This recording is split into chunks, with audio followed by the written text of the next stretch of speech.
कांग्रेस के प्रदेश अध्यक्ष जगदीश ठाकुर जी ने कहा है कि देश के संसाधनों पर मुसलमानों का पहला अधिकार होना चाहिए। क्या कहेंगे इस पर? नहीं, कोई नई बात नहीं। पहले मनमोहन सिंह जी ने कहा है। हमारा मानना है कि देश के संसाधनों पर देश के गरीब का, दलित का, आदिवासी का सबसे पहला अधिकार होना चाहिए। देश के पिछड़े का अधिकार होना चाहिए। जहां तक संविधान के इंटरप्रिटेशन का सवाल है, संविधान में कहीं पर भी प्रायोरिटी एरिया रिलीजियस आधार पर नहीं तय किया है। संविधान ने प्रायोरिटी एरिया पिछड़ेपन के आधार पर, इकोनॉमिक बैकवर्ड्स के आधार पर और दलित और ट्राइबल के और पिछड़ा वर्ग के लिए किया है।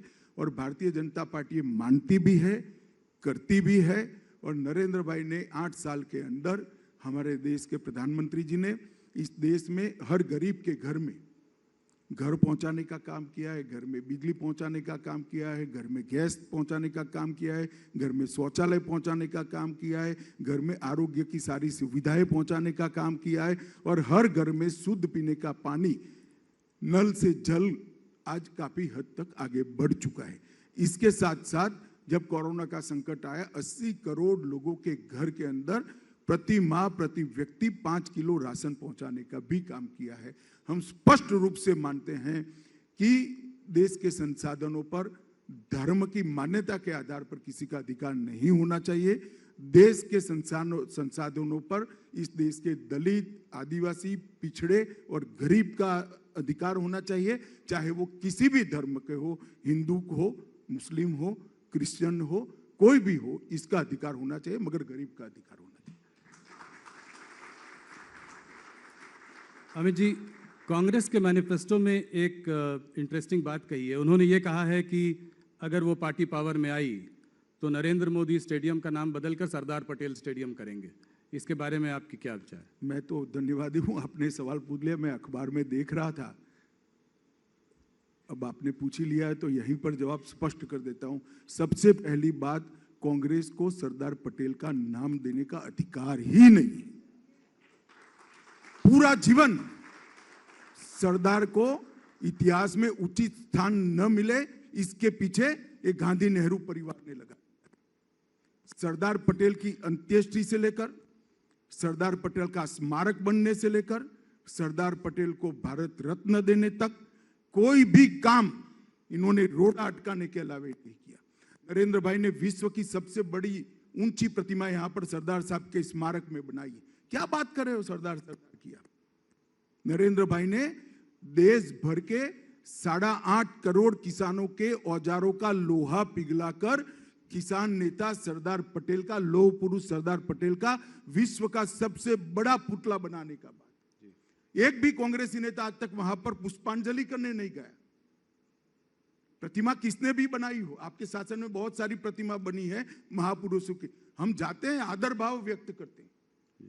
क्योंकि ये प्रतिमा सरदार पटेल की नरेंद्र भाई ने बनाई इसलिए आप नहीं जाते, ऐसा नहीं है। क्योंकि ये सरदार पटेल की प्रतिमा है इसलिए कांग्रेसी नहीं जाते। और सरदार पटेल को हमेशा अन्याय करने का काम एक कांग्रेस पार्टी ने। सरदार पटेल के नाम पर ना कोई योजना बनी, ना कोई बड़ा स्मारक बना, ना आपने भारत रत्न दिया। जब कांग्रेस गई तब जाकर भारत रत्न मिला सरदार पटेल को। और आज आप सरदार पटेल की एडवोकेसी कर दो। और जहां तक स्टेडियम का सवाल है, मैं स्पष्ट कर दूं, वहां पर एक स्टेडियम था और आज वहां पर एक स्टेडियम बना है जिसका नाम नरेंद्र मोदी स्टेडियम है। परंतु कांग्रेस झूठ प्रचार कर रही है।